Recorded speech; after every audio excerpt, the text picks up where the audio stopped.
All right. Welcome everybody to another episode of the Sylvester Stallone Fan Podcast Network episode, where three hosts from three different podcasts join forces to talk about a Sylvester Stallone film that is pretty much not Rocky or Rambo. So I am Ryan from Going the Distance, the Rocky series podcast, and why don't you guys introduce yourselves? Go for it, Doug. Yeah, I'm Doug. I'm from the Rocky Minute podcast, breaking down the Rocky movies 1 minute at a time. Yeah, and I'm Craig from the Sylvester Stallone Fan Podcast Network, and sometimes the Slycast. Far less frequently. Well, Craig, you do have something coming up which should be out before this episode reaches the podcast feed. Do you want to talk about that? Yeah, we're doing on the Slycast, and you guys were both a part of it.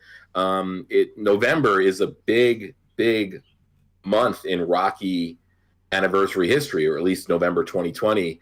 I believe a couple of days ago we had the anniversary of Rocky 5.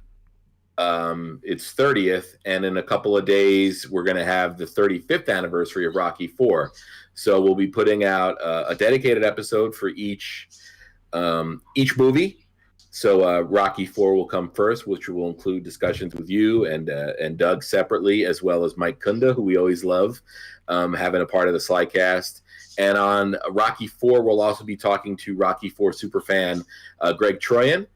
And then for Rocky 5, again, you and Doug separately, Mike Kunda and myself. And both episodes will also have some listener contributed content.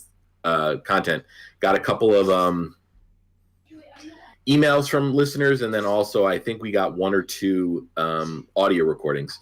So like Brian said, I'm not sure when this episode's gonna hit the network feed, but it will be after the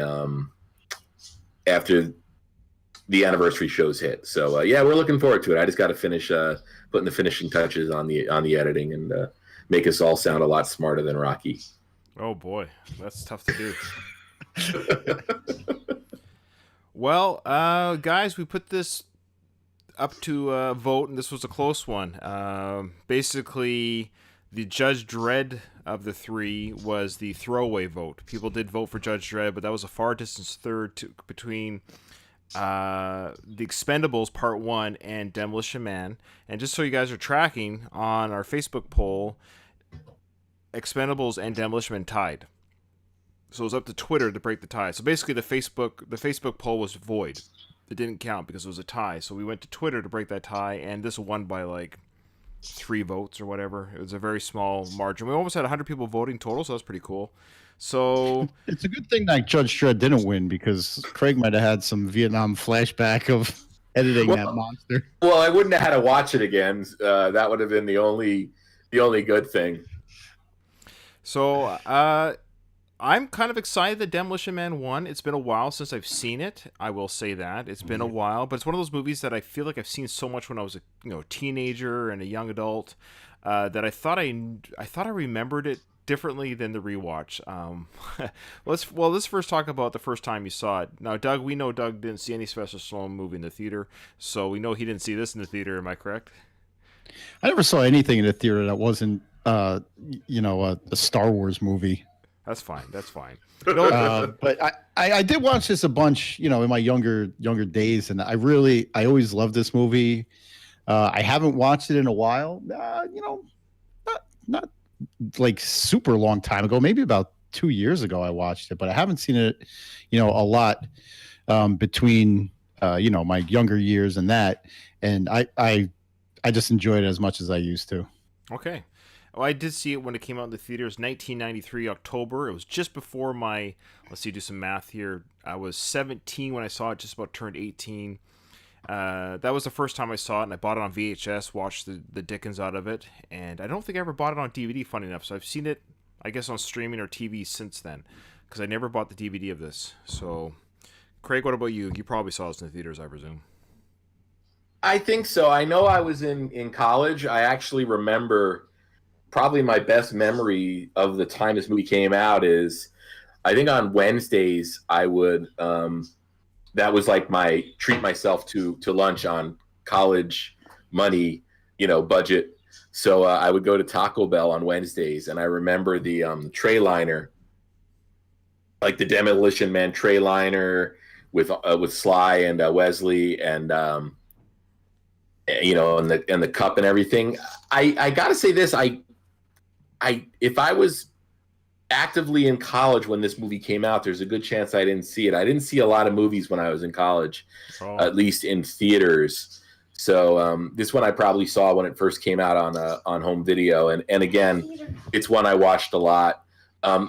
I actually have this as part of a really cool, I think it was like a four movie set. It was like 4 Sly movies, and it was 2 discs, 1 movie on each side. I think it was Over the Top, The Specialist, Tango and Cash, and Demolition Man. Oh, wow. Because when I sat down to watch this, I put it in, and the first thing I heard was, let's do this. And I was like, oh, wrong side. And I had to flip it over and get Demolition Man. Let's do this.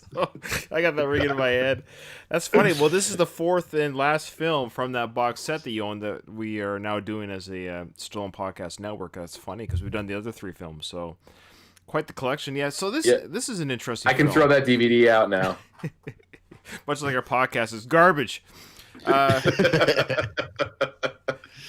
Yeah, this was an interesting watch because I don't know if I'm just getting I like the film, don't get me wrong, but it's funny how much I found wrong with it. Now it doesn't mean I didn't like the film, I didn't enjoy it. I enjoyed it as a movie. It's a fun watch. I understand it's a fun watch, but I seem to recall if I were to go back in time to 1993, 17, almost 18 years old, a huge Sly mark, as they say. I was a huge Sylvester Stallone fan. I mean, I'm the biggest Sylvester Stallone fan. And I still am, but as a kid, I just worshipped him as a teenager. And I knew that he was coming off the dud of Stop or My Mom Will Shoot that came out in 1992. So I knew as an action fan, an action movie fan, that it was Sly was in dire need of a hit, dire need of a commercial successful hit. Previous, though, just before this film, funny enough, Cliffhanger was released first of the same year. So he had a really big year in 93, a really big comeback year. Cliffhanger, as we know, it's got to be top 3 non-Rocky Rambo film franchise film of Sly's career. Like, a lot of people would argue Cliffhanger was 95, wasn't it? No, it was 93. No, whatever year. Yeah, the same year as Jurassic Park, because I remember we went to go see Jurassic Park, which was sold out. 94? So we went to see Cliffhanger. It must have been 94 then. No, 94 was Daylight or something close to that. No, Daylight was... If only there was a machine that can settle this argument. If there were real Sylvester Stallone fans on this podcast. Well, no, I'm telling you, I am the guy. I'm telling you, I made sure I did my research on this guy. So 93 was Demolition Man and Cliffhanger. It was a big year for Sly. Can't wait to prove you wrong. Okay, please do. Please do. It definitely wasn't 95. God damn it, he's right. Yeah. Come on, if Ryan's dependable for anything, it's doing the research, the bare minimum of the research. I think, Ryan, you had mentioned Cliffhanger. I think outside of the 2 main franchises, it's probably Cliffhanger, and then you can't underestimate Cobra as well. I mean, I think Cobra underperformed, I think, for an R-rated movie, but in terms of Sly awareness, I think Cobra is pretty high up on people's list in terms of, movies they talk about if they were, going down their list of Sly movies that were non-Rocky or Rambo. Right. It's funny that we haven't covered Cobra yet. It's weird. It's one we've kind of just... I figure no matter what poll we put it on, it's going to win. I think that's why I haven't put it on a poll. Is because... I agree. Yeah, the moment... It's a runaway. Yeah. We would just have to say this month we're doing Cobra, and that's it. You know what would be an interesting poll? 1 for 1 would be Cobra versus Party of Kitty and Studs. So it'd be interesting to see which one wins that. Why would you do that? Why would you do that to us? You bring that up so often. I think you want to do Party of Kitty and Studs. What, don't you? Don't you want to see Stallone's Cobra? Does the Andy V have that one on? Oh, probably. On digital. Oh, probably. So, Ryan, you had mentioned, and I know we're going to get into the rundown of this, but you had mentioned, looking for problems in this movie. And I mean, the biggest problem with this movie is the concept. And once you get beyond the concept of the movie, you can sort of, go along for the ride. But I don't understand what society would think a cryogenic. It's almost like let's just freeze him and let somebody else worry about him in 70 years. Yeah, yeah. So we'll get into that. So this film, if it was made today, would have been $123 million budget, which actually for a big time action film, like if this was made today, that's a small potatoes for a budget. 123 is a very feasible or nominal amount. However, it did make its budget back. It doubled its budget with today's dollars, 256 million worldwide. So not a bomb, but you know, a 2-for-1 investment, not bad. Well, think Yeah, about it. and if anything else, I think its biggest legacy is it basically gave us Dennis Rodman. Mm-hmm. Like Dennis Rodman, clearly, I think even in The Last Dance, he talks about it, like the influence of Simon Phoenix on Dennis Rodman. Like Dennis Rodman was a normal dude until he saw Demolition Man. Oh, weird. He went off the deep end. Well, I don't know if he was a normal dude, but I mean, you know, he was. Well, he does. Yeah, he does credit Simon Phoenix as his inspiration for the wacky hair. That's awesome. And Wesley Snipes hated it, so that's the irony. The moment the film was stopped, he shaved his head. You know, if you think about the two big stars at the time that command high salaries, plus all the pyrotechnics, and I think they spent $2 million just making prototypes of futuristic cars, just so they can use in this movie. Like that budget does seem pretty small compared to what it could have been. I don't think Wesley Snipes was a huge, you know, I don't think he was commanding huge salaries. No. I mean, it was after that, like that he got Passenger 57 and Murder at what, 4,200? 1,600. Whatever the address, whatever the address of that White House is. Yeah. Well, he did before this. It was Major League and White Men Can't Jump, right? Right. Oh yeah. Yeah, but both of those movies are kind of, I guess, White Man Can't Jump probably gave him some clout, but like Jungle Fever, New Jack City. Oh yeah, those are big. Oh, Nino Brown, man, that's timely too because he was giving out turkeys on Thanksgiving. With WKRP in Cincinnati. Not the turkey drop. I love that episode. Okay, so yeah, very good point about Wesley Snipes. I remember seeing this, and I certainly knew who Wesley Snipes was. All the films you guys just made, I mentioned, I had seen. I think every one of them you've mentioned, I saw before seeing this movie. But I wasn't a Wesley Snipes fan. I just happened to see a lot of movies when I was a teenager. I was a video addict.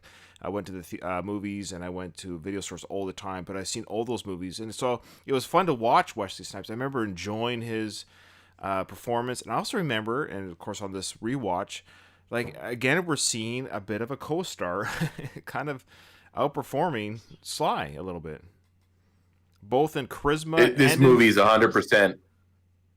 Yeah, I think I think Sly brought his game up a little bit in this one. I mean, if you want to talk about the comedy of this compared to the comedy of Stop or My Mom Will Shoot, yeah, that's a good point. He was. I thought he was great in this. I thought his comedy timing and his deliveries were much better. Yes. But Wesley Snipes, you could say, yeah, he stole the show from Sly, but I wouldn't put Sly that much past him. No, Wesley Snipes he's a charismatic dude. Yeah. Anytime he's on screen, he's pretty much the focus. I was just gonna say, I think the big part. Funny enough, I agree totally with Sly's comedic timing and what have you was way better in this than, like, partly because of the writing, but was way better than Stop or My Mom Will Shoot. It's just, again, with the fight sequences, it's always now watching Sly fight. I guess I'm so jaded by the James Bond movies of today, the Jason Bourne movies, the Matrix, all these John Wick movies, fighting styles that we see. Watching Sly kind of just do the same gut punch. Yeah. Yeah. But it's not like this. You have to think of the time like this. The action back then wasn't in the fights. It was in the explosions and the blood squibs and everything. That's what action was. Now, yeah, the fight choreography is incredible now. It's crazy. Back then, I mean, I don't know. It didn't distract me that much, except the obvious stunt doubles in a few scenes. What are you talking about? Speaking of stunt doubles, Wesley Snipes wanted to do all of his stunts, and they filmed Snipes doing all of his stunts, but they actually ended up refilming it with the stuntman anyways after Wesley had did his stunts. Well, I heard he was so proficient at his. They had to slow it down. Yeah, they had to ask him to slow his kicks and his punches down because he's like a black belt in some martial art. I didn't. He's legit. Yeah. I mean, if you watch this movie and then you go and watch, especially the first two Blade movies. Yeah. Oh yeah, yeah. I mean, the level of martial arts there is beyond, just learning moves for a movie. Like, if you give me a moment, I'll look it up. Yeah. But there's logic to it.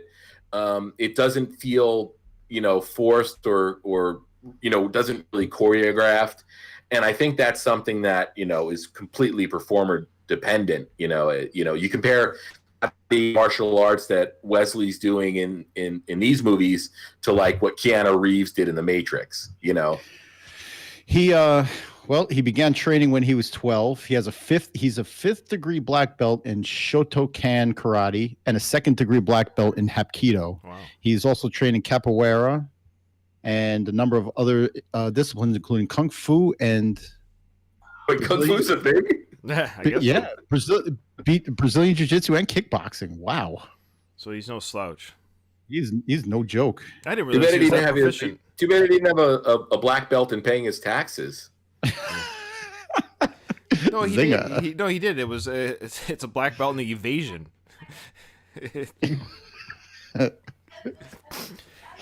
Okay, so I actually had no idea. I had no idea that he was that proficient as a fighter. Okay, I don't know why I didn't know that. I mean, it translates well on screen. He's very good with his movements.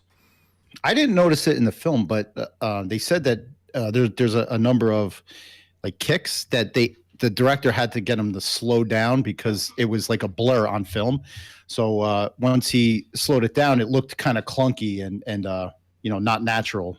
I didn't catch any of that, but well, it's interesting that you speak about kicks because, as you guys probably read, Jean-Claude Van Damme, and this was supposed to be a Jean-Claude Van Damme Steven Seagal vehicle. Yeah, but neither of them wanted to play the villain. No, that's the interesting thing is, neither one wanted to play the villain. Can you imagine? It would have been because look, sorry, I'm going over the place. Expendables Part 2, which we reviewed. Van Damme did a great job as a villain, and it's too bad he didn't have the confidence to play a villain at this point in his career. I guess he was kind of on his way out of the big screen movies. I think it was shortly after this he did like or what was it called? What the one that he did with not Double Impact, but the one he did with Rodman. Speaking of Rodman, Sudden Impact. No, he did one with Rob. Double Team. Double Team. Sorry, a little play on words with the basketball. So So anyways. So Van Damme didn't want to be the bad guy, which is too bad because in 2012 he showed us just how good of a bad guy he plays, and it's too bad he didn't have the confidence to. It's weird how actors back in the day didn't want to turn heel when they're seen as the good guy, and even further than that, Sly actually approached Jackie Chan first to play the bad guy, and so Jackie Chan, had he accepted it, would have said yes. He would have done it because he was the first choice by Sly, and I guess whatever Sly wants, he probably gets. But Jackie Chan turned it down because he too didn't want to play a bad guy. It's a weird, I don't know. It's different nowadays. Nowadays people love playing the villain, but back then it was kind of like, ooh, I'm gonna wreck my career if I'm seen as the bad guy. Right. Yeah. I think people just didn't want to be typecast in any way. But I don't know if you're a hero in 4 straight movies in a row and you play a bad guy, I don't see that doing anything damaging to your career. It actually shows that you have a greater range and it makes you more marketable, I think. And this doesn't take any away from Wesley Snipes, but it would have been interesting to see a Jackie Chan or Van Damme at the time. And I think if Van Damme had played the villain, I guarantee you this box office would have almost been doubled at that time. You guys both. Yeah. I was just gonna say it would have been the wow factor of having these two juggernauts on the screen together. I think it would have just pushed it that much because it was a Stallone movie. It was no one really went. Not very many people went because of Snipes. I would say 90% of the audience went because it was a Sly movie. But can you imagine the Van Damme fans would have gone too? It would have increased the box office revenue. Especially two big giant stars like that. Two action heroes. Did Doug sound like a robot to you too, Ryan? Yeah, just say that again, Doug. Sorry. Where do you... Craig, are you getting him? Okay. We can't hear you, Doug. We'll let you know when you come back in. So Craig and I will keep going. It's okay. Craig, you're still there? Oh yeah, I am. Okay. I was gonna say, have you seen you've seen Once Upon a Time in Hollywood, right? Oh yeah, of course. Yeah, I mean, there's that whole thing where his agent is basically telling him, you can't keep taking these roles where you're the villain on a TV Western because people aren't going to say that's Rick Dalton. They're going to say that's the guy that got his butt kicked by, Maverick on, Saturday night. Oh, good point. Yeah, yeah. All right, so let's talk about the director. I couldn't believe this, but this is the guy's first film. His name was Marco Brambilla. So he's an Italian-Canadian director. Yeah, sorry, Doug, you're not coming in. I'll just say, when you did fade out, Doug, if it helps you, it crackled away. So something, maybe there's a loose wire or something. I'm not sure, but you can just join the chat back in if you want. I don't know if you can. I've never done this before. Don't leave. Just be careful. Maybe. But anyways, so this was his first movie, but he came on a suggestion by David Fincher because both directors were big budget commercial directors. So David Fincher actually recommended Marco to Joel Silver. I think I heard something there, Doug. Yeah, is this any better? Yeah, we're hearing you now. I mean, how's the quality though? Because I'm using my computer mic. It's fine. We hear you. It's fine. All Our right. tens of listeners will suffer. It's all good. Is that what happened the other day, Doug? Yeah, I don't know what the hell's up. Like, it just must be a bad wire or something. Yeah, I think so. Like I said, it crackled away, so it might have been. Yeah, okay. So we're just saying there. I don't know if you heard. Did you hear the conversation, Doug? Yeah, you talk about the director. Yeah, so he was this was his first film, but funny enough, since this film, his next film was Excess Baggage with Benicio del Toro and Alicia Silverstone, and that was his last movie as a big film. He's just gone on to do other stuff, documentaries and stuff, but he never really kind of worked in quote-unquote Hollywood again. Kind of weird. It's weird how I always find it interesting, these directors that kind of come and go, but this is a big movie, and he did okay. Imagine your first movie having to reel in the ego of Sylvester Stallone. Well, do you want to talk about that? Another movie with more issues on set? I didn't read that much was attributed to him, except not getting along with Lori Petty, who was first cast as Lenina. That's right. So Lori Petty, people might recognize her from Tank Girl. She also does many starring roles in other Point Break. Point Break. That's right. League of Their Own, Point Break. Orange is the New Black. She had a role in that as well. If you watch that on Netflix, yeah, she didn't get along with Sly, but also Sandra Bullock mentioned that Sly was difficult to work with. That the worst at first. Right. She just said he was like that big brother, and I kind of see it because Sly at the time of this film was 47. And Sandra Bullock, this was like her 5th movie to be in, but this was her first major film. And she was 29, so she herself was kind of a late bloomer to the Hollywood scene. And she actually didn't get popular because of this film, because we know right after '94, Speed came out, and that was the movie that pushed her over the edge for stardom. But anyways, yeah, she said this. Yeah, go ahead. There's something involved in the plot that really annoyed me about her age, Please, yeah, regarding John Spartan's daughter. Okay, go. Oh. So he was supposed to have a daughter in this, right? Who, while he's cryogenically frozen, his wife is addressed. Somehow she dies, but his daughter's never spoken of again. But it turns out that she joins Dennis Leary's Edgar Friendly's crew. The Scraps. And what's that? They're called Scraps. Yeah, the Scraps. The Scraps. Scraps. So she joins his crew, and John Spartan's supposed to meet her like during one of the scenes, but the test audiences didn't like it because in turn, when he hooks up with Huxley, the test audiences didn't like the fact that he's hooking up with a girl who's roughly the same age as his daughter. So they cut the daughter stuff instead of the love story crap. Which doesn't make sense. If you're going to cut something, oh, sorry, go ahead. No, I think the daughter plot line is far more important than him and and Lenina hooking up. Yeah, Yeah. that doesn't make sense. He was frozen, was it 36 years? 36 years, yeah. And there's no way that Sandra Bullock or her character, Lena Huxley or whatever, there's no way that she even looked close to 40. She was 29 at the time of filming. She looked 24, 25. So I don't... All right, then say younger. Hooking up with a girl younger than his daughter. Oh, I see. Okay, roger that. Okay. Then that would have been, I guess, an issue. Yeah, all right. Well, she's 18. The character or actress is 18 years younger than Sly. But do you guys want to talk about Sandra Bullock's performance overall? Or how she was in the film? Did you enjoy her? She got a Razzie for this, right? Yes, she did. Is that what I read? I thought she was great. I thought she was funnier than Benjamin Bratt, than Rob Schneider. How dare you, Rob Schneider? I thought she was good. Rob Schneider was awesome. I love his funniest line. His line that made me laugh the most is it's a stupid throwaway line, but is when John Spartan said to the police chief, he's like, "That's a good plan, chief." And Rob Schneider goes, "He likes your plan, chief."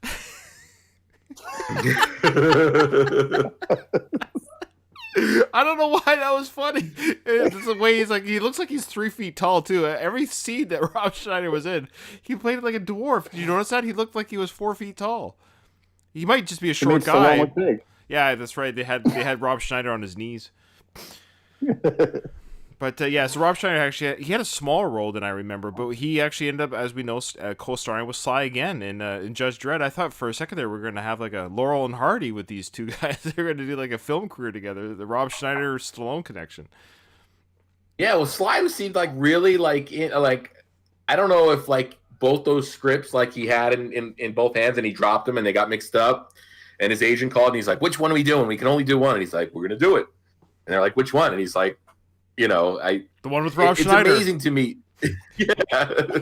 The one with the annoying sidekick. It's amazing to me that he did these two movies close together like that. But Sandra Bullock, I mean, her character, I think her performance was good. The character was funny because you think about like nowadays and the access people have to, researching pop culture. They didn't know about YouTube when they made this movie because YouTube didn't exist yet. Okay. So like all of her references would have been exact instead of like, the secondhand information she had about, how you would say, take this job and shovel it, as a, so, when you take it outside of the, what we know about being able to research past stuff, today, it works. I mean, I think the movie, it definitely would have been a different movie without that character.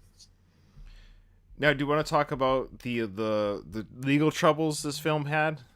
So Sly, I love Sly, but boy, it seems like he's either got backstage issues with some actors or directors, or there's always like some sort of like plagiarism around his films. He had it with Cliffhanger. He had it with he's had it with I can't name it off the top of my head, but he had it again with this one. No, yes. I'm not going to say this is.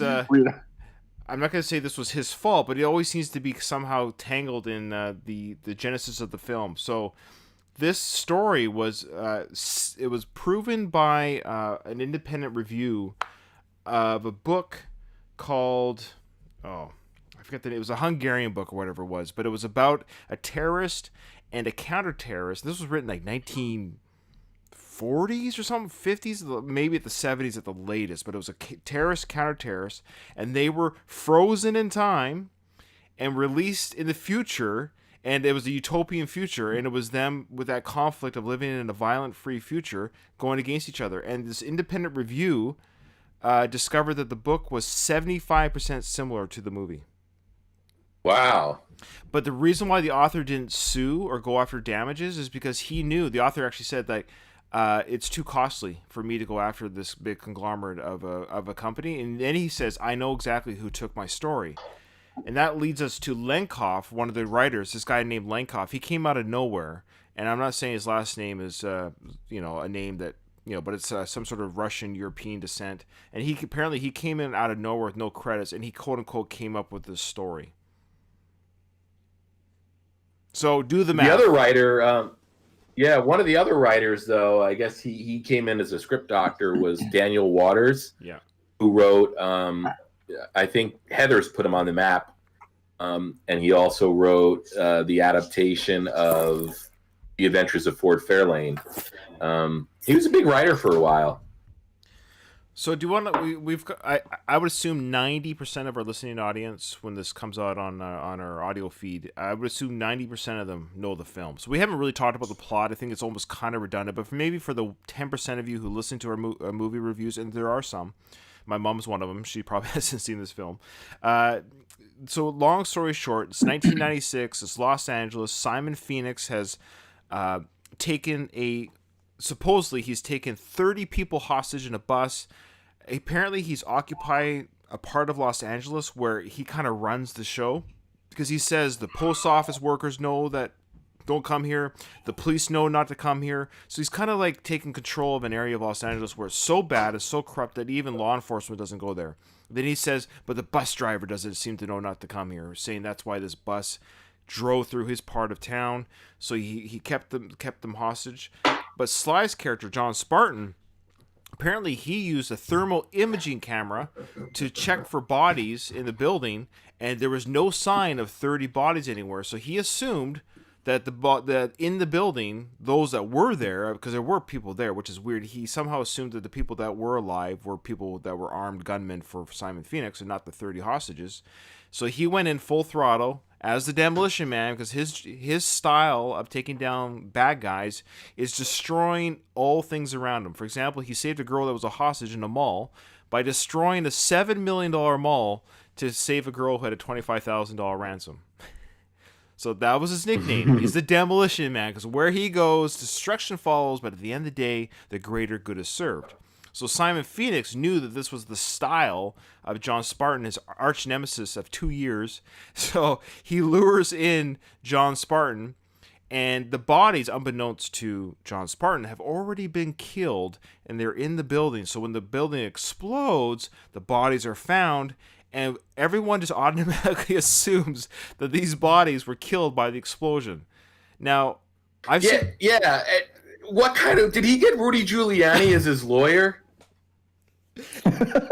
Like no forensic evidence apparently. Like, we know. I've seen enough CSI shows, and Doug, you're a cop, right? So there has that is a fact. Yeah, there it is. So there has to be evidence, meaning they can easily tell, even after an explosion, was this body dead during the explosion or before the explosion, i.e. inhaling in the lungs. All they have to do is check every person's lungs. Is there ash and stuff in the lungs from the explosion? Because there's no way not everyone was incinerated like a nuclear bomb. They would have breathed in the explosion, but they were all dead. So none of their lungs would have had inhale of... Anyway, so not one autopsy was done, apparently.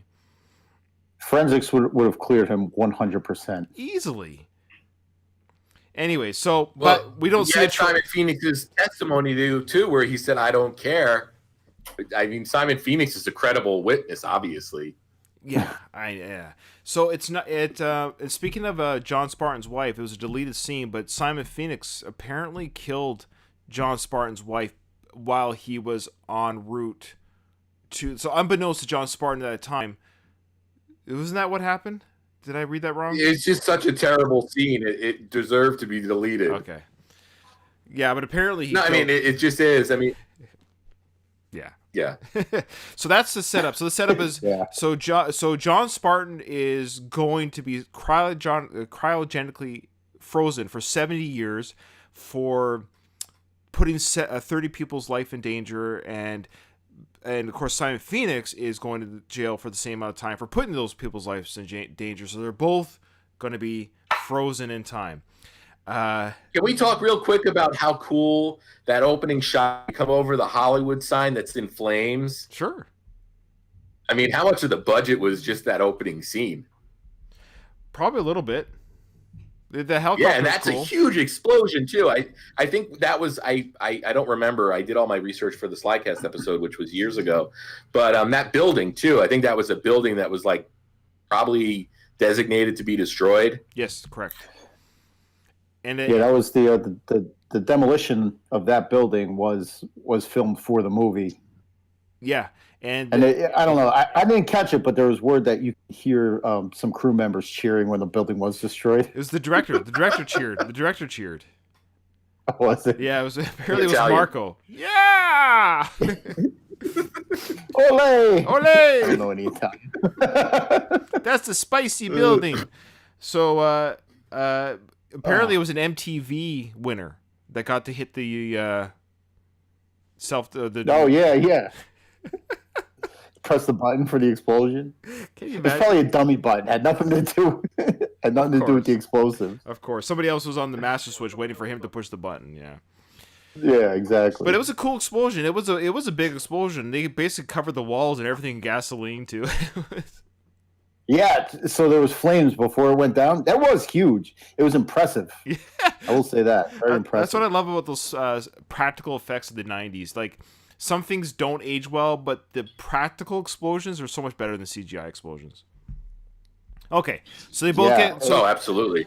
So Sly gets cryogenically frozen, and of course he was nude for this. Apparently, they created some very good lifelike frozen Sly stat. You saw those when he's frozen, like a clear carbonite for like Han Solo frozen, but clear whatever that is, clear gel. It was really kind of cool, that liquid that they put in there. Do you know what kind of liquid that was in real life that they put in there? It's like a slimy. No, I don't. But it was like a weird slimy. I don't know how to explain it, but it's like gooey but clear. Maybe like a KY jelly kind of. Yeah. And Sly actually swallowed it to spit it out on the glass. You see that? And he spits it out on the glass. It's kind of a cool little effect there. He said it was about 5 hours he was in that thing, and it was actually he had no problem being nude, but he made sure that the statues were larger than the junk area, is what the director said. I think that was at that was at Planet Hollywood. I know our friend Matt had pictures of it. Yes.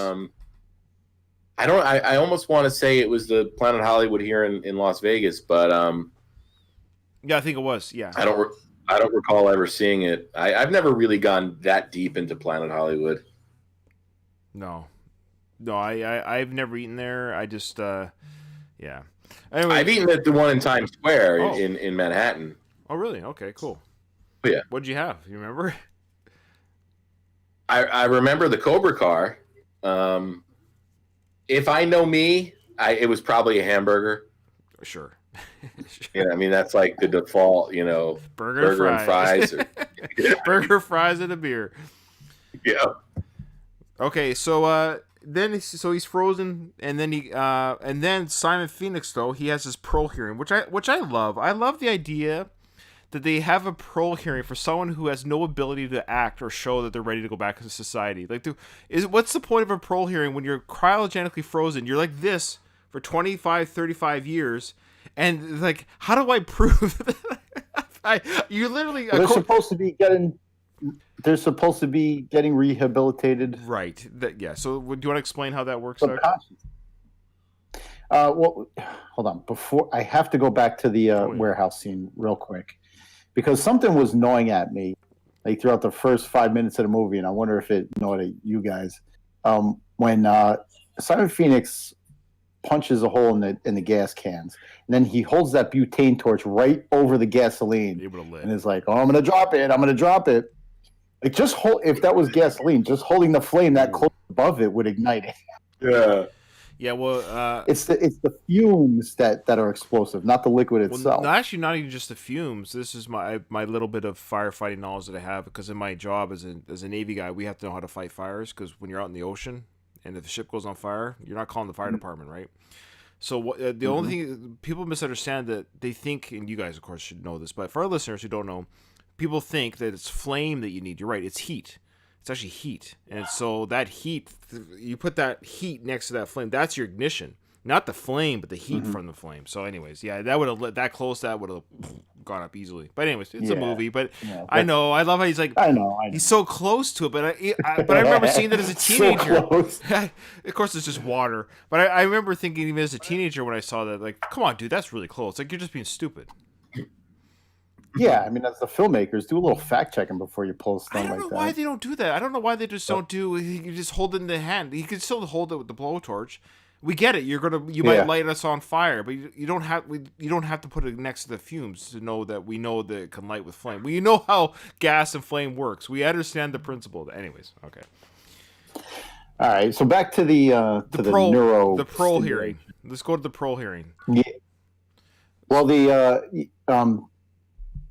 so while they're in cryostasis or whatever the hell it's called, they have these head pads that are kind of wired right into their brain, and this is how they're getting rehabilitated. How does it work? Like they It's do like like a the Matrix. personality analysis and figure out like how to use their own personal their personal strengths and knowledge and what kind of rehabilitation program to put them on. So they chose knitting for John Spartan for some reason. And so that's how you're supposed to be rehabilitated. So when your parole hearing comes up, you're supposed to, I guess, prove that you've been rehabilitated by talking about whatever program they're wiring into your brain. So if Spartan had his parole hearing, what does he do? Knit them a sweater and he gets released from prison? Like I don't understand what he would have said. Like I don't know. I don't understand. I don't mentioned a few different loops and knots and whatever. I don't know. Well, I'm ready to go back to society because I can knit a sweater overnight. I mean, that's what we're shown that he can do, but I don't understand how that proves he's ready to go back into society. Like, it's a cool. What they should have done. It was a cool concept. The idea that over time they subliminally basically rewire the brain. That's the idea. Is they're basically. Well, what they're doing is they're programming the brains of yesteryears to make it fit of today's society, which is, which in the future now, 2036, whatever it was, all of society, at least in this, what was it called again? San Angeles or whatever this district was called. It was a combination of Los Angeles. Oh, San Angeles. Yeah. It's supposed to. I mean, I guess it's kind of shown in A Clockwork Orange the way they try to rewire a criminal's brain. Sure. You know, so I mean, I guess it's the same kind of concept, but my question is, how the hell does Simon Phoenix get a parole hearing before John Spartan ever would? Well, no. Well, we know he was released on purpose by the guy that created the society. That's how it was issued from above.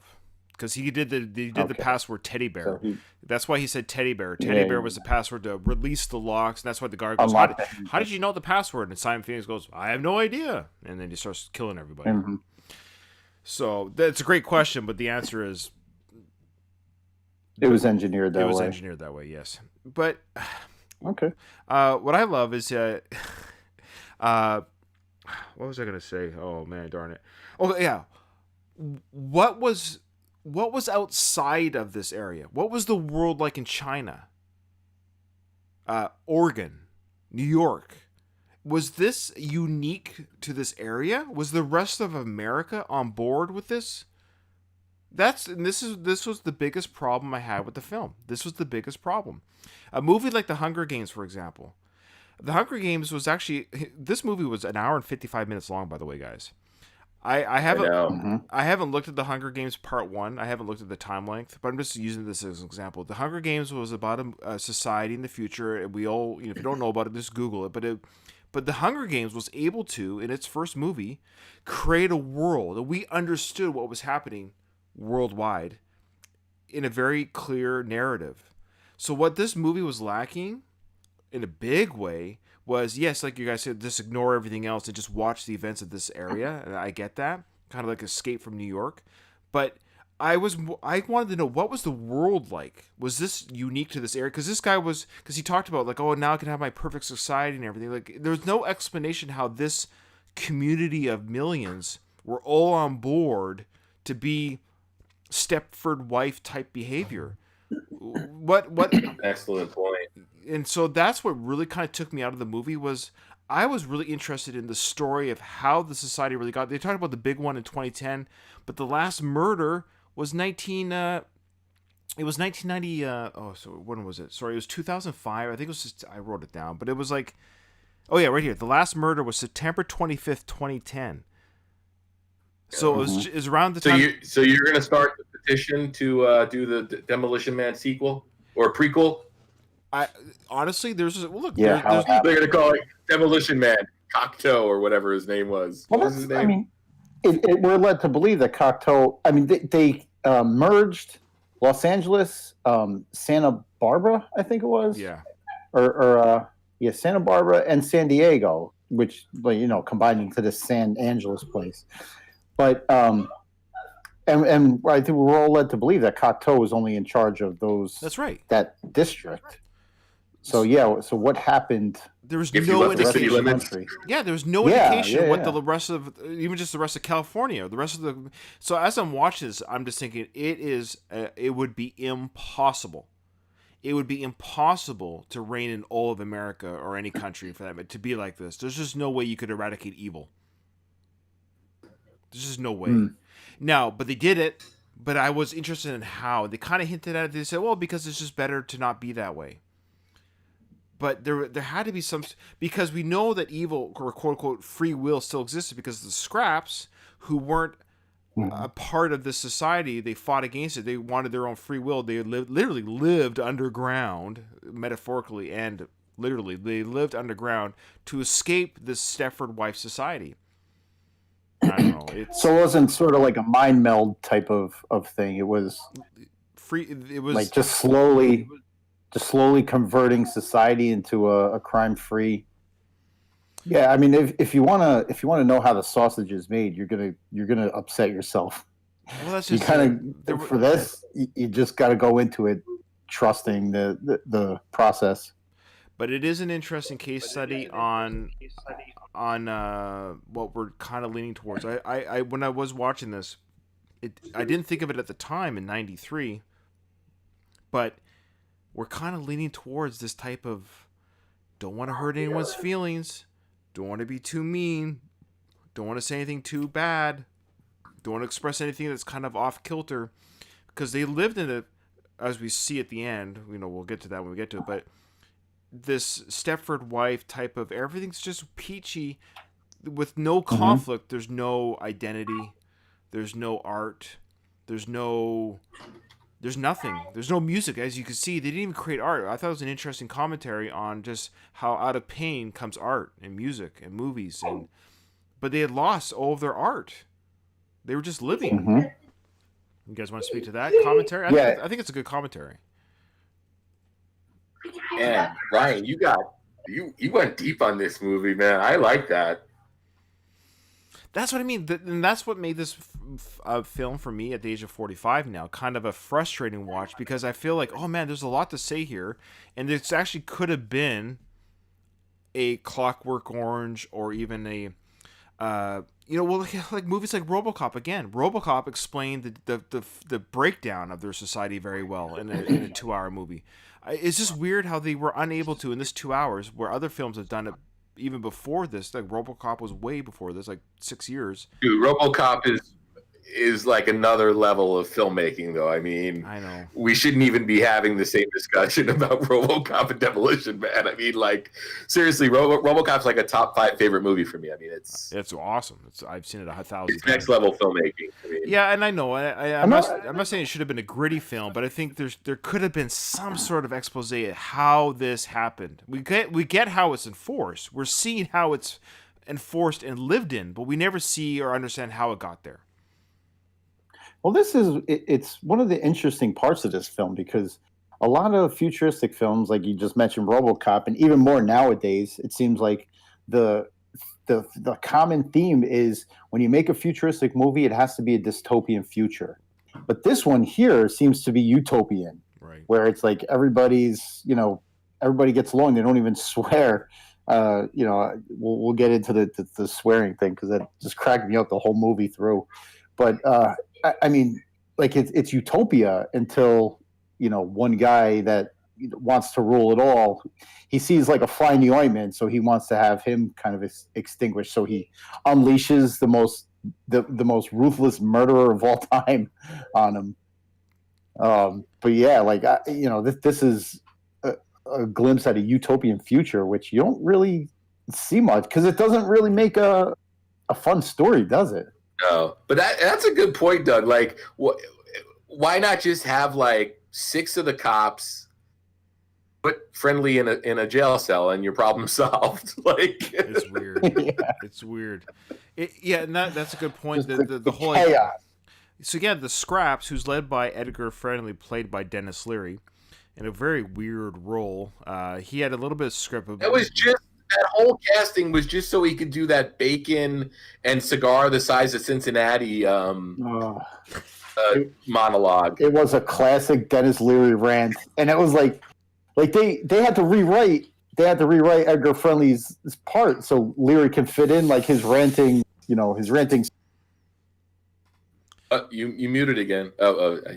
That was like his a-hole routine. Yeah, that was like exactly. a-hole was a big thing for him. That was totally his shtick, and it took you out of the movie because you saw it coming too. You're like, oh no, here it comes. That's just it. We're watching. Yeah, Leary being Leary. Yeah, we're watching a Dennis Leary routine. Like it was totally.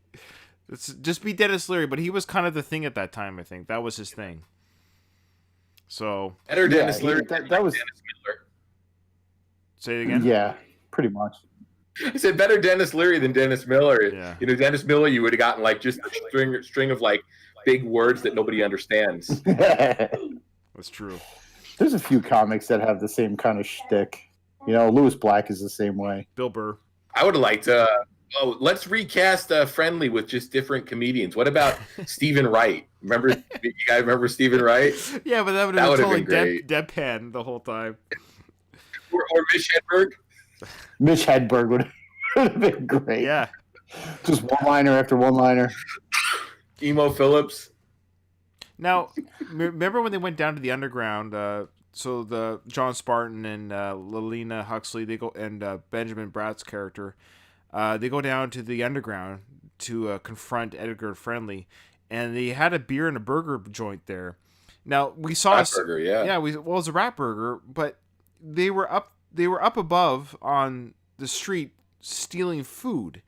And I'm kind of like, hey, you guys got a pretty good deal down here. You got rat burgers, you got beer, and I don't know, but I guess you could have stole that food and they prepare it down there. I guess is I guess that's what they done. But did you guys notice who was standing next to Edgar Friendly during his rant? I didn't know. Jack Black. Oh wow, yeah, early Jack Black. No speaking role, Wow, but I missed that one. yeah, he was standing next to Edgar Friendly, and he did like a couple Jack Black like smiles at Edgar Friendly's rant, and that was it. That was his big part. And speaking of cameos that were butchered, Jesse Ventura, what do you think of his big part in the film? Yeah, I from if I remember correctly, his role was substantially reduced because, from what I understand, there was a big final fight that got completely cut out. You don't know what happens to any of those goons. No. They just like disappear. There's a fight. Yeah, Stallone and Ventura actually filmed the fight that got cut out. Like, come on. Like, you've already got an hour, 2 hour, 55 minutes. Just give us that fight. Even if it's just for 2 minutes. It's a weird thing to cut out. Poor Ventura was probably pissed. I would have been. But his name was in the credits, but he literally he literally had no role. Another deleted scene was Phoenix actually killed that the black cop that was the one that flew the helicopter at the beginning of the film, and then he was goes, oh, John Spartan, I haven't seen you since. Yeah, he was the pilot of the helicopter that flew John Spartan in 1996. He was now kind of an older cop at the station, so he was killed. That was a deleted scene, but he was killed by Simon Phoenix. They really toned down. It's funny, they toned down the violence in this film, which is weird because the movie's rated R anyways. I don't know why they didn't just keep the gore in. It had more than one F word in it, which makes it rated R. It was like quite a bit. And then the violence was just enough to be kind of violent. They should have went balls to the wall like Total Recall. They should have made it a Total Recall. Again, or any Verhoeven film. I was just going to say, Verhoeven, I mean, that's next level filmmaking. He's a brilliant, brilliant filmmaker. And I don't think many people had his sensibility when it came to, if you're going to do something, just do it. And, in the case of Robocop and Total Recall, and even Starship Troopers, do it too much. But it's weird because it's rated R. Like, this movie's rated R, and there's we'll get to the simulated sex scene, but there's actually multiple nudity shots, though brief. They're there. There's cursing, there's violence, there's eyeballs on a pen. I mean, but we don't really see the violence. It's oddly violent without being violent. But it's like, if you're going to be R-rated, well, you've already got the rating. Just go with it. Yeah. You almost wonder. Yeah, you almost wonder what the approach was. And I mean, it was produced by Joel Silver, so Joel Silver was like completely doing those kind of movies, violent movies. I mean, he produced the Lethal Weapon movies. I mean, but I guess as time went on, the Lethal Weapon movies even got less, less explicit in terms of the violence. Sean Malloy, he just sent me a link. He sent me a link of this very review. I don't know why he did that, but of his Demolition Man review? No, of ours. He sent us the link of our episode. I don't know, maybe it was a mistake, but thanks, Sean. I was going to give Sean a shout out. He does the I Must Break This podcast, but he sent me the link of our actual review, so I'm not sure. Anyways. So yeah, Doug, we were just saying, you were off camera there for a second. We were just saying that they should have gone balls to the wall with this film with the violence, because the movie was already rated R. Why not show the violence? A lot of the violence was off screen. We saw a scene with Simon Phoenix mowing down like a scientist in the the freezing facility. He mows them down. I would have I don't know. I kind of would have liked to seen them get. I don't know. You're doing it. Just show it. I also pulling out the warden's eyeball. Like, yeah, I know they filmed something more graphic than that. I mean, they already show him holding the eyeball on a stick. Like, why not go the extra mile? The only thing I can maybe think of is that it's not Stallone's brand. And until Rambo Part I don't 5. Know. Yeah, I guess you're right. And Rambo Part 4. You're right about that. Maybe, but you're right about maybe with that time. But it would have been, again, if I was the director, I would have thought that what would have made it that much more cooler is showing this utopian society that's so clean and pristine and so good, and then having Simon Phoenix going there just gutting people. It would have been like, whoa, yeah. Yeah. You know what I think was a really good exploration of that idea, though, was when Simon Phoenix is first unthawed, and they cut to like the live shot of the cryo chamber. I think everybody in that scene showed, how appalled they were by what they were seeing. They'd never seen somebody murdered before. Yeah. So it was actually, I thought that was a really, really effective scene. It probably would have been a lot more effective with increased violence, but I really got to commend everybody in that scene, the direction of it. It really sort of sold the concept that, this was uncharted territory for them. Let's talk about the simulated sex scene. Now, do we have to? Yes, we do. Sly loves his sex scenes with his leading ladies. Honestly, I'd rather see this kind of sex scene than one like in The Specialist. Well, what I loved about this is we only saw his imagery and not hers. Yeah. Hers. Yeah. Do we see him moaning? Yeah, we saw him moaning. No.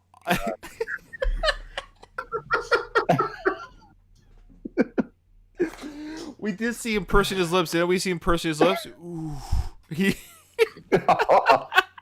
Don't ever do that again. Sly. Ooh. They got me all excited for Party Kitty and Studs review. So. Oh, Jesus.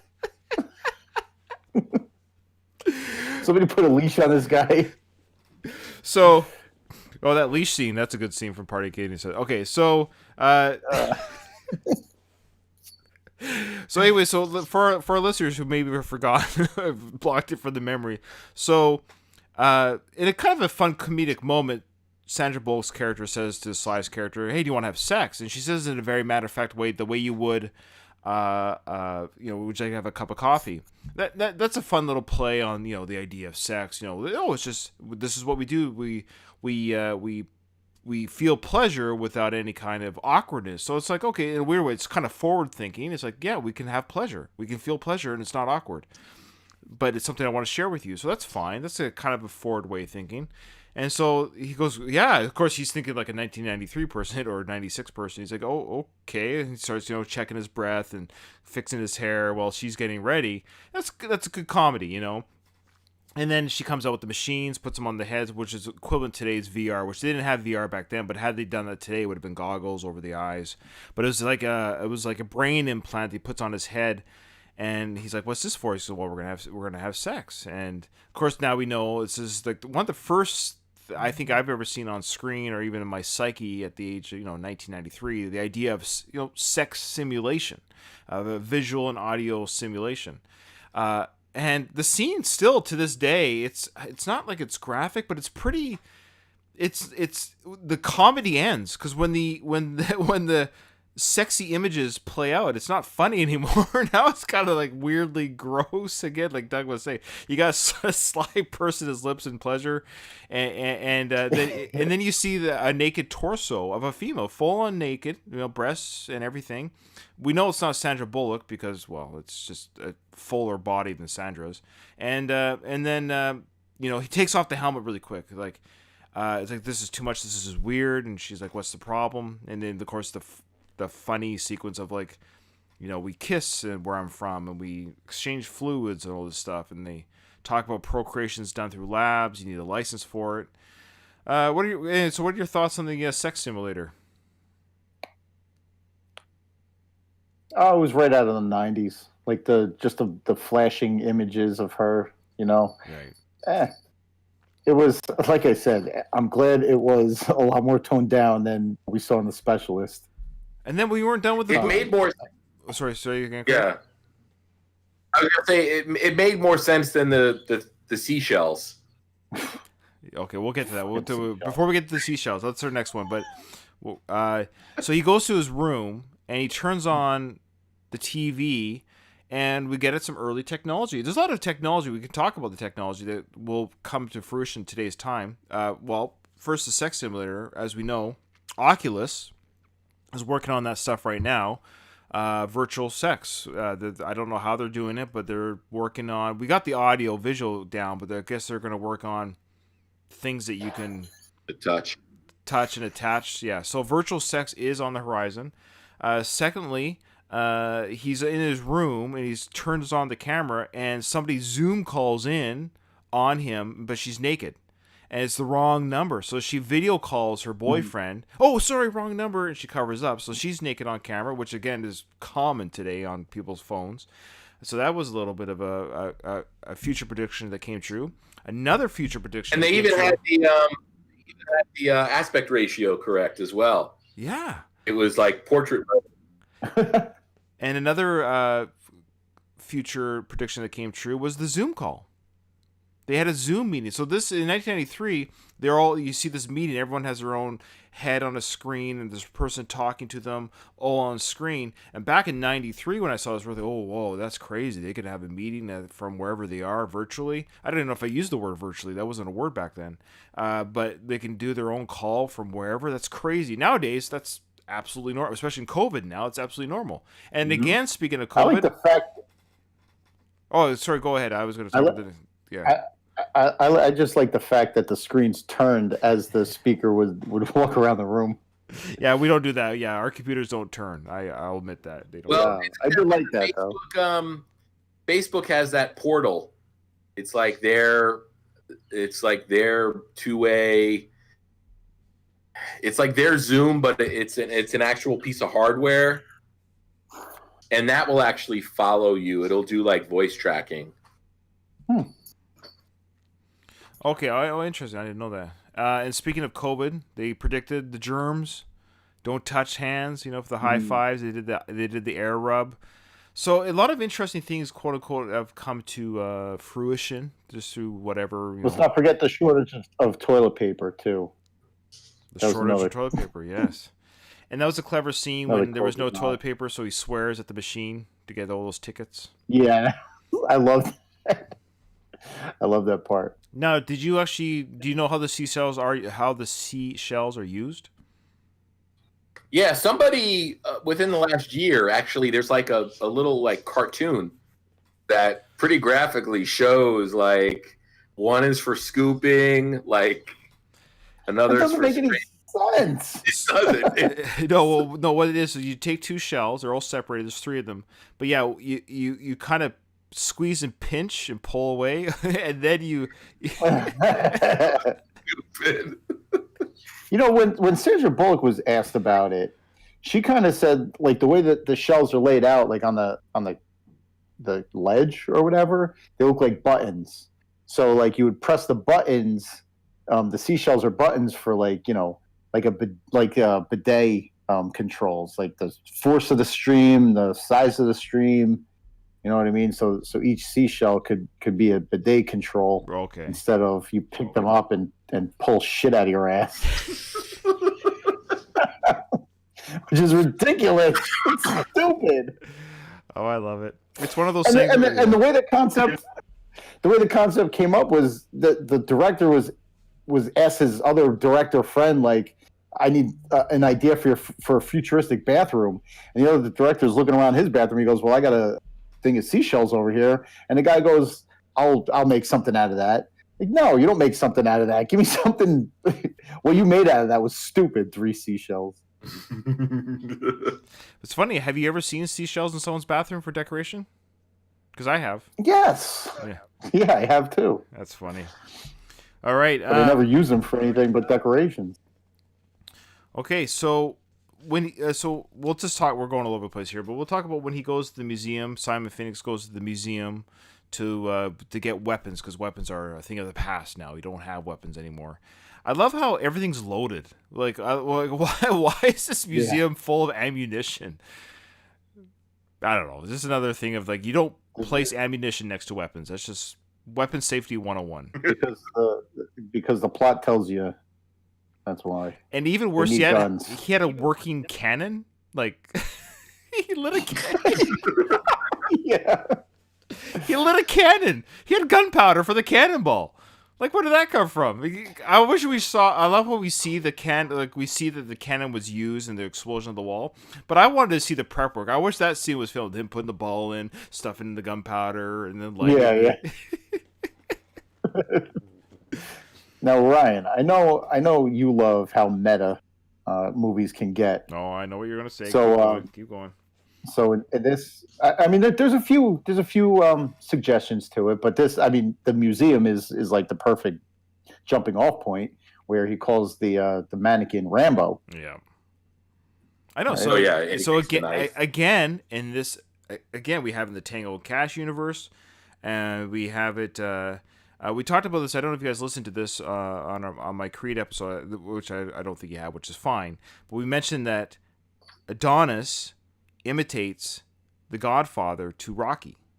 You follow me? So he does the Godfather voice to Rocky in Creed, and that would mean that that Godfather exists, the movie, in the Rocky universe. If the Godfather exists in the Rocky universe, Talia Shire is in the Godfather films.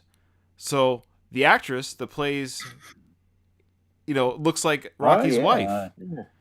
So it's very meta. Yeah, it's weirdly meta. And then not only that, Robert De Niro was in Part 2, and Robert De Niro was in a movie called Grudge Match and Copland with a guy who looks like Rocky. Yeah, Grudge Match is all over the place meta. Oh, But yeah, we talked about it check out our Grudge Match episode. I think it's probably better than this one. But they with the Jackie Chan nod too. It's Lenina, right? Who brings up the Jackie Chan movies? Yeah, she learned how to fight like that because she watched Jackie Chan films. Yeah, that's right. Yeah, so Jackie Chan exists in this universe. Yes. And Jackie Chan happened to be a friend of Stallone's at the time. Yes. Yeah. But she also the Schwarzenegger thing. Can we talk about that real quick? So again, Schwarzenegger was an actor who played in The Expendables, who played with. It doesn't work. You can't. You have too many. It just goes round and round. Yeah. So this guy named John. At this time. Say again. Well, she said at this time they hated each other. No, they never. Well, they were extremely competitive. Yes. Yeah, right. They were rivals. They were rivals. I don't think there was actually. Yes. Yeah. Though I think the rivalry. I would hate Arnold Schwarzenegger if he trolled me into taking Stop or My Mom Shoot, I would hate that. That's fair. Yeah, Well, yeah, but he's about the 61st Amendment where it allowed Schwarzenegger to become president. And in real life, after when he became governor of California, they pushed an amendment to allow him to run for president. Called the Arnold Amendment. Yeah. Crazy. I freaking love this stuff. It's so weird. I got the last one. I'm sorry, before we get back to the museum, I know that's where you left off. Oh, that was it. That was it. Just the weapons with the ammo. That's all I want to talk about there. All right, but Lenina makes a comment about Spartan's quippy one-liner after outside the Taco Bell after he beats up the scraps guy. Oh man, I didn't even write it down. Do you not know what I'm talking about? Oh, she said the joy, something that you said to him before you. Oh, damn it! I'll insert it. Don't worry about it. You'll be saved by my editor. Yeah, please do. Okay. Please do. All right. Another little funny line here. Sandra Bullock's character to Sly said, "For a 74-year-old, you're not that bad." And funny enough, how old is he now? He's 74 right now. He's 74. That's so weird. When I talk about meta, right? That really threw me off. I was like, holy crap, that is Sly right now, 74. He's doing a movie right now, an action movie called Samaritan. So it'll be interesting to see how he moves for a 74-year-old guy. It's so weird to think. I remember seeing this movie as a teenager. Now, and the idea, if you were to tell me, you'll see Sly in the future, Ryan, in 2020 or 2021 in a movie called Samaritan when he's 74 years old, I would have been like, what?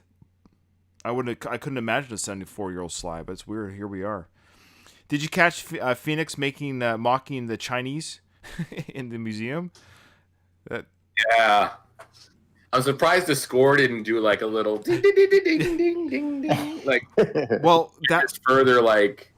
Well, that's the thing. It's like, honestly, and I won't do the sound. I'm going to insert it because it's not me, so the audience will know what I'm talking about. But I guarantee you, Wesley Snipes ad-libbed that. That wasn't in the script because he did a lot of ad-libbing, and his Spanish speaking too. When he did that Spanish speaking, that was ad-libbed as well. That wasn't in the script. Yeah. So it's just pretty. It just shows you how even back in '93, you couldn't film that today, mocking. I don't care. You do care. I don't care. You have to care. I'm sorry. I'm sorry. That was bad timing to say I don't care. Talking about mocking Chinese people. I'm sorry. I've been good at pushing pause when mic off when I had to yell at my kids, but I know how it works. Trust me. That time I forgot. Look, I got it's at 1 hour and 2 minutes was her comment. Okay. About his one-liner. Okay, I'll get it in there. Anyway, it was. I was saying it was meta because all these movies are famous for their one-line. She makes actually a comment about it. Oh, okay. Sorry, you're talking about racism. Well, no, just that was it. There was a couple moments. It's always fun to watch movies from the past, just see would that fly today. And no, they would not have allowed a racist ad-lib to stay in the film today. So, anyways, this is interesting to watch that. I'm sure the theater laughed. I'm sure people laughed in the theater. Oh man! Now, did you catch his? Were a different time. Did you catch his Ghostbuster ray gun at the end there? Simon Phoenix had that laser gun. Did you? What was that thing? What was that weapon? It just arbitrarily shot out lasers, and then he hits it against the wall, and the lasers came out stronger. I called it the Ghostbuster ray gun. Was that the one that he picked up in the museum? No, it seemed to be something from the facility. It was like he used it as a weapon. It was like shooting electricity. Oh yeah. And it was cutting things in half.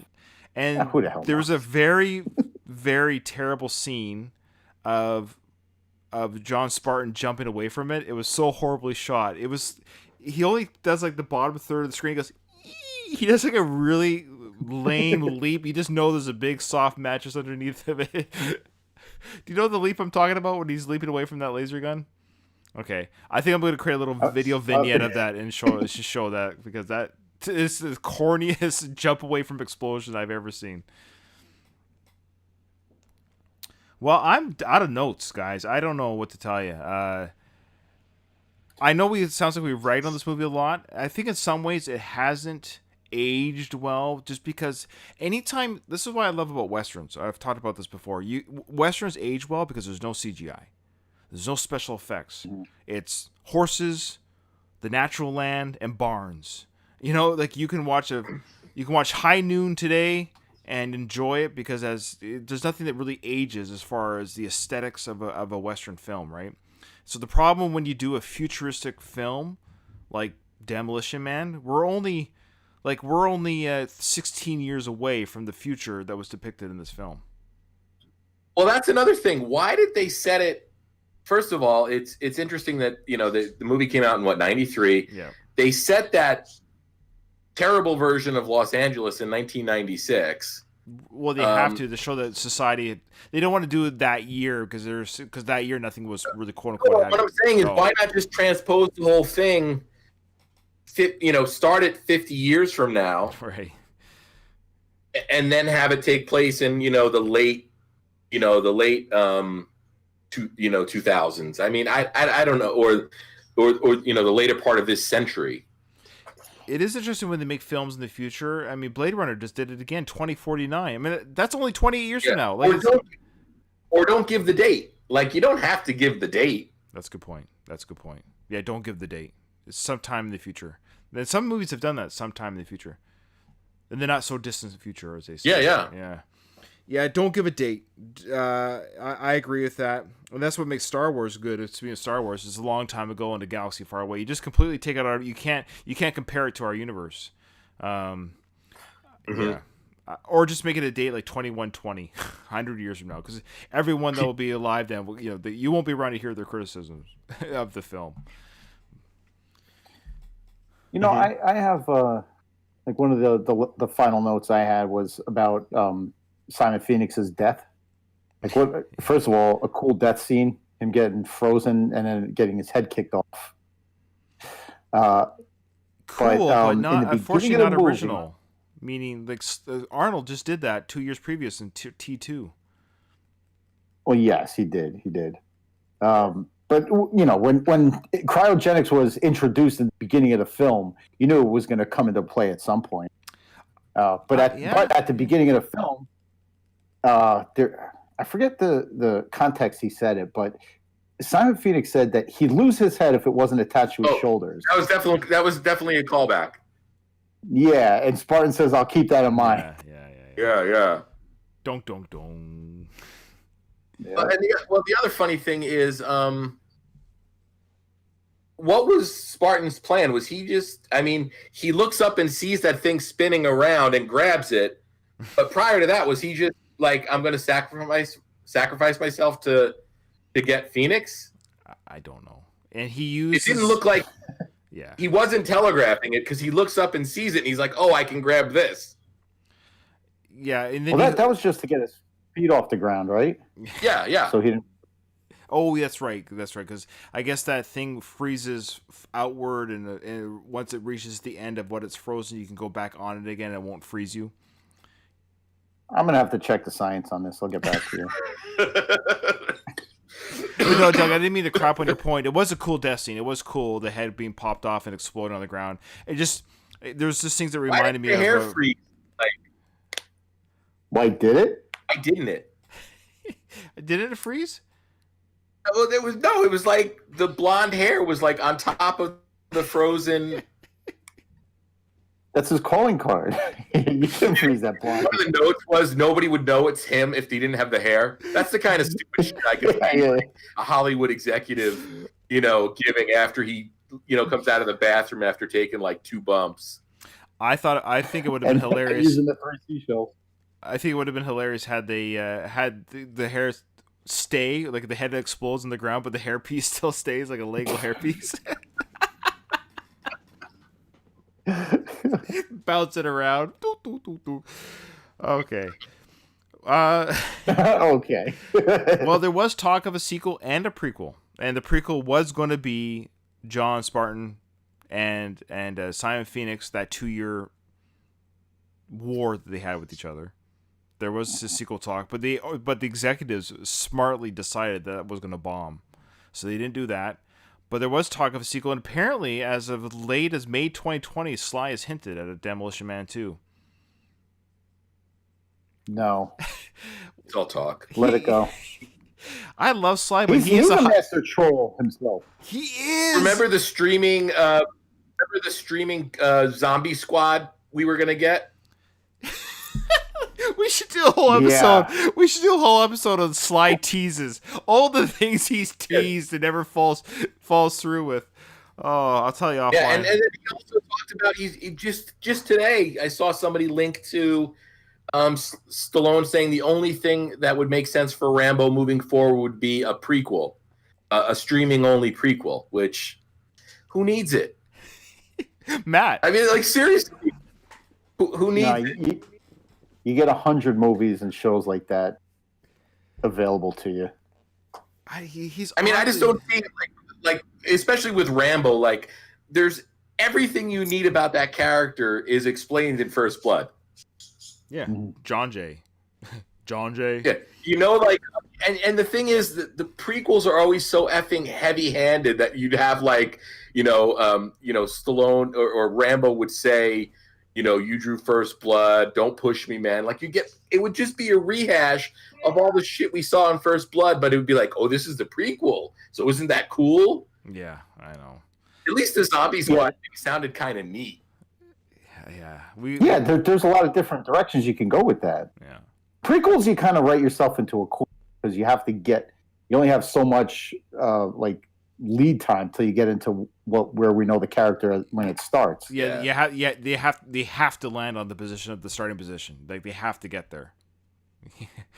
So Sly, we love him, but he is the king. He is the king of tease and hype and empty promises. I tell you, I think he just loves to create. I think not to be too hard on him, but I think he just loves to create. I think his mind is always, oh, it'd be great if I could do this.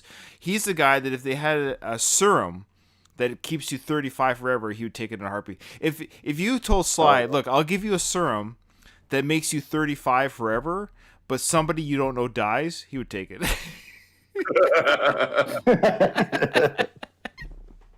Oh, that's hilarious. Oh, man. All right, well, any closing thoughts there? We never got a sequel. We never got a prequel.